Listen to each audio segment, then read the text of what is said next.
When love begins with faith and shared purpose, few imagine where the journey might lead.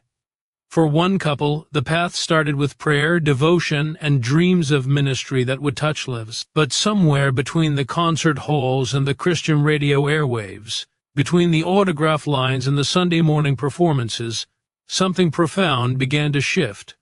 This is not a tale of headlines or public scandal. It is something far more intimate and universal, a story about what happens when the person the world adores comes home to someone who feels invisible. It's about the quiet erosion that occurs when applause replaces conversation, when ministry becomes a refuge from marriage, and when silence grows so thick that even love struggles to breathe through it. For years, she watched from the wings while her husband's voice carried messages of hope to thousands. She prayed while he performed, believed while he blessed others, and waited while he traveled from city to city sharing songs about redemption and grace. But who was redeeming their evenings together? Who was blessing their home?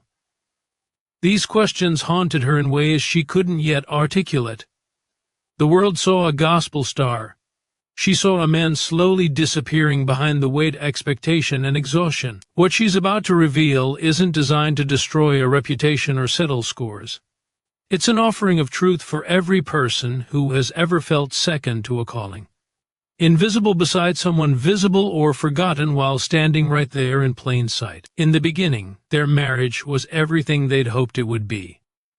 Two young believers with hearts ablaze for ministry, they worked side by side building something they believed would honor God and serve others. She wasn't seeking the spotlight, but she was fully present in the partnership. Late nights were spent planning, praying, and dreaming about the impact their shared work might have. When their children came, she embraced motherhood with the same devotion she'd given to ministry, creating a home that could be a sanctuary amid the demands of public life. He would return from early performances energized and grateful, sharing stories from the road, celebrating small victories, processing disappointments together. They were a team. That unity was their strength, and for several years, it sustained them through the normal pressures every young family faces. But the demands of a growing ministry career are relentless in ways that few outside that world truly understand. What begins as occasional weekend travel becomes weekly commitments. Regional appearances expand into national tours.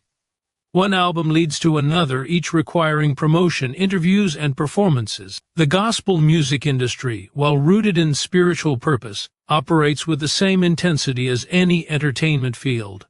There are expectations from record labels, obligations to radio stations, commitments to churches and conferences. For someone with a gift like his, the requests never stopped coming. Each invitation represented an opportunity to share faith, to inspire someone struggling, to use his talents for kingdom work.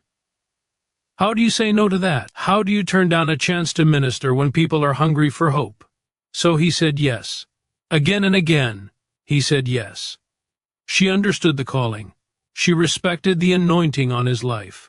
But understanding doesn't eliminate loneliness. Respect doesn't fill the empty chair at the dinner table, or make bedtime routines easier when you're managing them alone night after night. She found herself becoming both mother and father to their children during his absences, making decisions solo that should have been made together, celebrating small milestones with a phone call instead of an embrace.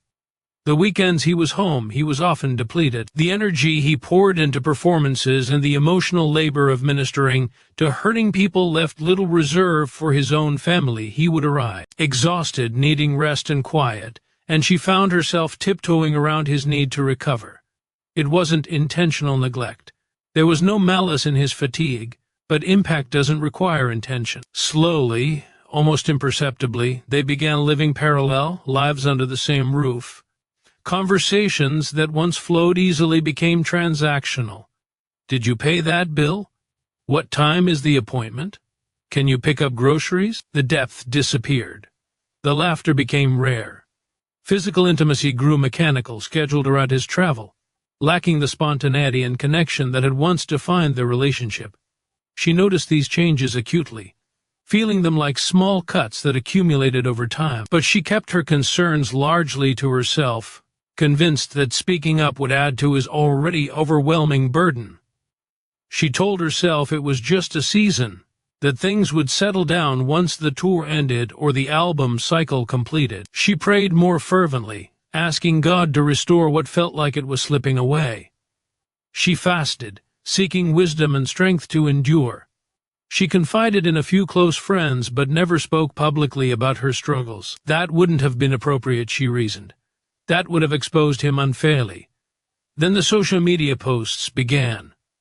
Fans sharing pictures from concerts showing him backstage with other members of the ministry team. Videos capturing moments between songs where he interacted warmly with fellow vocalists. In isolation, these images were innocent colleagues collaborating, ministry partners encouraging one another. But patterns emerged. One person appeared frequently. A female vocalist who traveled with the same circles, sang on the same stages, shared the same passion for worship music. The photos showed easy smiles, comfortable proximity, inside jokes captured in captions. Fans noticed. Comment sections filled with observations, some playful, others pointed. Gospel music blogs picked up the thread, publishing speculative pieces about relationships and partnerships within the industry. She saw it all. Every post, every comment, every blog article that treated her marriage like public entertainment. The jealousy she felt wasn't rooted in insecurity about her appearance or worth. It was something deeper, a grief over being replaced in the one place she thought was sacred. This other woman got to see the passionate, energized version of her husband. She received his best hours, his creative inspiration, his spiritual intensity. She was there for the moments of victory, the powerful worship services, the testimonies of changed lives. Meanwhile, she was home with the laundry and the carpool, and the mundane realities that don't make anyone feel particularly inspired. She hated feeling this way. She hated the comparison game that played on loop in her mind. But she couldn't stop wondering why this colleague seemed to draw out a version of her husband she rarely saw anymore. Confrontation didn't come easily to her. She'd spent years as the supportive spouse, the one who absorbed tension rather than creating it. But there's a threshold where silence becomes complicity in your own erasure, and she finally reached it. She didn't ambush him. She didn't rage or accuse. One evening when he was home between commitments, she simply asked the question that had been burning in her chest for months. Is there something happening that I need to know about? The way she asked it left room for honesty. Her tone wasn't accusatory, but weary. The voice of someone who needed truth more than protection. He didn't deflect. He didn't minimize or dismiss her concerns. Instead, he confirmed what she'd feared but hoped wasn't true. Yes, something had developed that crossed appropriate boundaries. No, it hadn't become a physical affair. But emotionally, he had invested in a connection outside his marriage that should have remained professional. He'd sought understanding, admiration, and emotional refuge with someone who didn't represent the responsibilities and disappointments waiting at home. In her company, he felt appreciated without feeling guilty. He felt seen without feeling inadequate. She offered easy conversation and shared passion for the work they both loved. Somewhere in that mix, he'd allowed an attachment to form that violated the covenant he'd made with his wife. Hearing him admit this was devastating. The betrayal wasn't in discovered text messages or hotel room confessions, but it was betrayal nonetheless. He'd given parts of himself to someone else, his attention, his emotional energy, his unguarded moments, while his wife received whatever was left after everyone else had taken their share. She felt the full weight of years spent in second place, years of making excuses for his absence, years of believing that her sacrifice was building something beautiful when instead it had hollowed out the foundation of their marriage. The grief was crushing, but alongside the grief came something unexpected: clarity. The truth, however painful, named what had been wrong. It pulled back the curtain on the unnamed tension that had poisoned their connection. It gave them something concrete to address rather than just vague dissatisfaction. She didn't make any immediate decisions about the future. She didn't pack bags or issue ultimatums. Instead, she sat with her pain, processed it with a trusted counselor, and prayed with a rawness she'd never experienced before. She asked God hard questions about calling and marriage, about whether supporting someone else's ministry meant sacrificing your own dignity, about whether forgiveness required staying, or whether it could also accompany leaving. The answers didn't come quickly or neatly, but gradually she began to see a path forward, not back to what had been, because that was irretrievable, but towards something new and unknown. He stepped back from ministry, not permanently, but for a season that allowed space for the real work of restoration. The stage had been his refuge, but it could no longer be his hiding place. He agreed to counseling, both individual and marriage therapy. He took responsibility without excuse, acknowledging that even if the relationship with his colleague had never become physical, he'd still violated his marriage covenant. He'd been unfaithful with his heart, and that mattered. He began the difficult process of examining why he'd sought escape rather than engagement, why he'd found it easier to minister to strangers than to love his wife well, why he'd allowed the performance of faith to substitute for the practice of it in his most important relationship. The counseling sessions were excruciating. Patterns that had developed over years required careful, painful excavation. They had to learn to communicate again, not just about logistics, but about feelings, needs, disappointments, and hopes. They had to rebuild trust in increments so small they sometimes felt meaningless. She had to decide daily whether to stay in the process or protect herself by leaving. He had to demonstrate through consistent action, not just words, that he was committed to change. There were setbacks and moments when the gap between them felt impossibly wide. But there were also breakthroughs, moments of genuine connection that reminded them why they'd chosen each other originally. Forgiveness, she learned, is not a single decision but a practice. It's not forgetting or pretending the wound doesn't exist. It's choosing, sometimes multiple times in a single day, and not to let the offense define everything. It's acknowledging the harm while also acknowledging the humanity of the one who caused it. It's holding both grief and hope, both justice and mercy. Intention without collapsing into either extreme. Some days forgiveness felt generous and healing. Other days it felt like work she didn't have the strength for. But she kept choosing it, kept moving toward it, even when every instinct screamed for self-protection. The journey through restoration taught her things about herself she hadn't known before.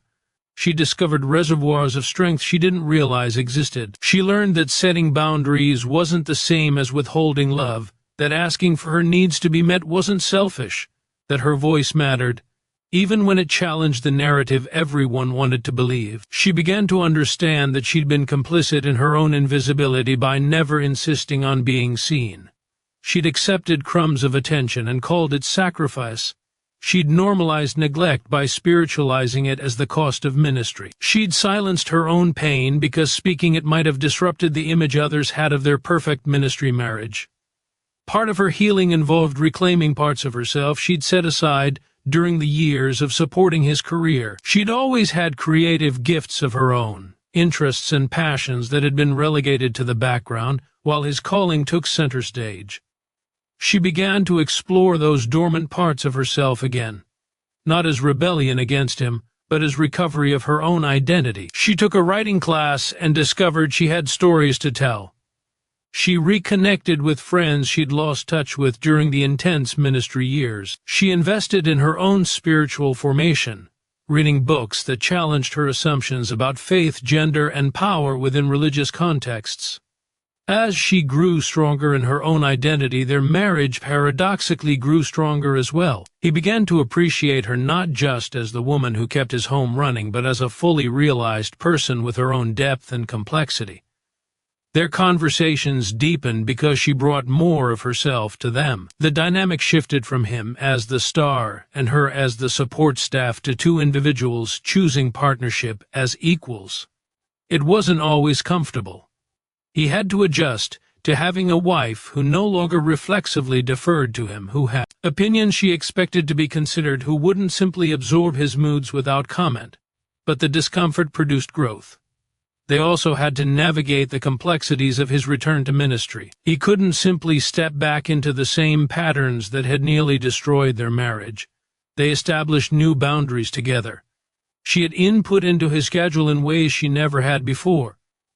They agreed on a maximum number of nights he could be away per month. They prioritized regular date nights and annual retreats when ministry was off-limits as a topic of conversation. He became more selective about the opportunities he accepted, learning that stewarding his marriage well was also stewarding his ministry, because a fractured home life would eventually undermine whatever good he did publicly. She also insisted on more transparency regarding his professional relationships.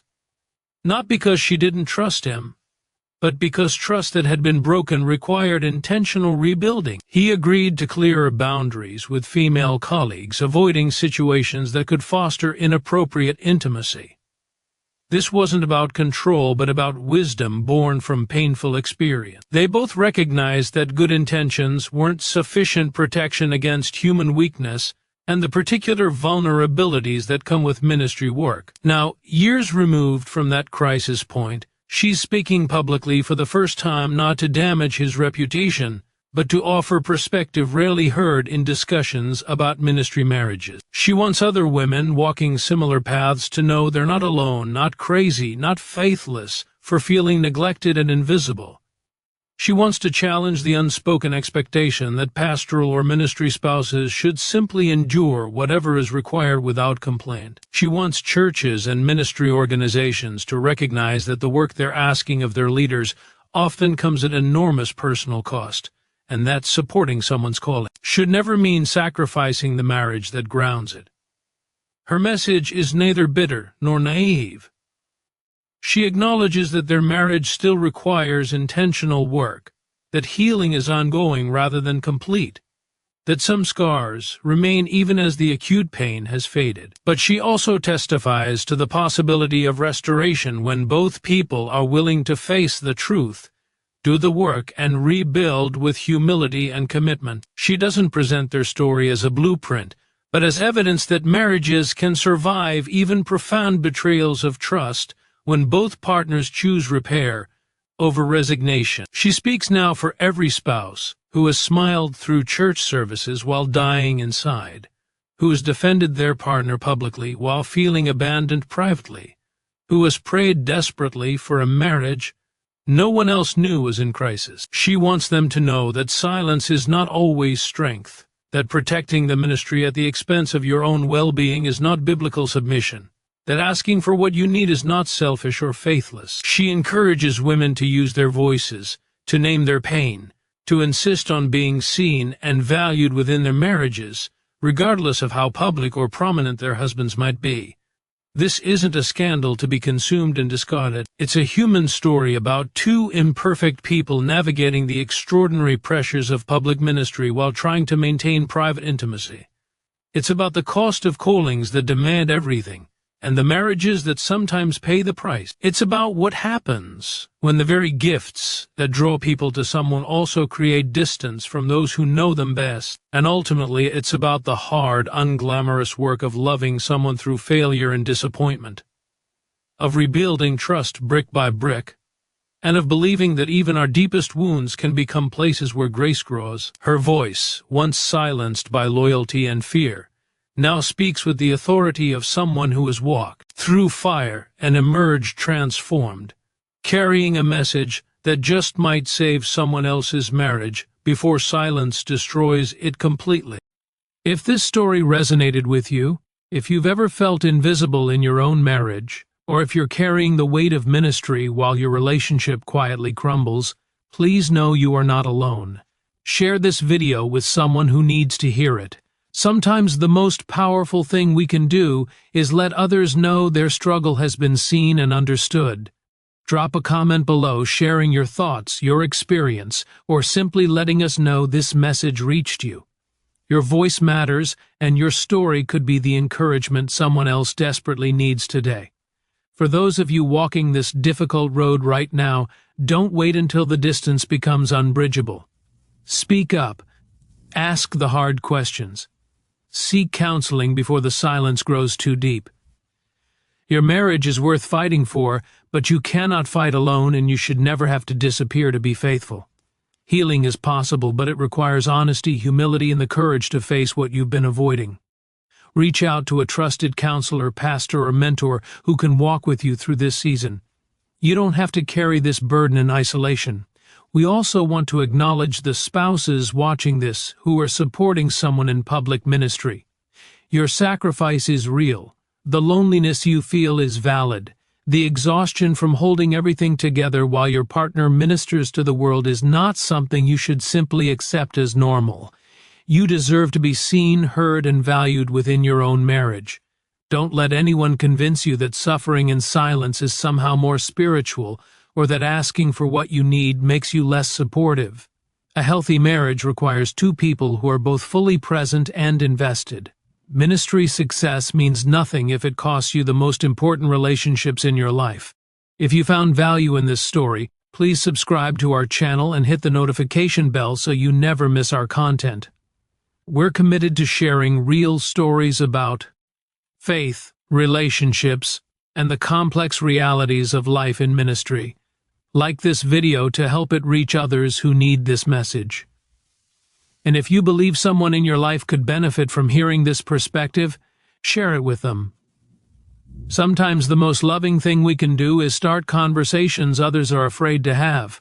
We want to build a community where honest conversations about marriage, ministry, and faith can happen without judgment, where people can share their struggles without fear of condemnation, where healing is prioritized over appearances and truth is valued more than reputation. Join us in creating that space by engaging with this content and supporting others who share their stories in the comments. Thank you for watching, for listening, and for having the courage to face the truth. Remember, your voice matters, your marriage matters, and you matter. Don't stay silent.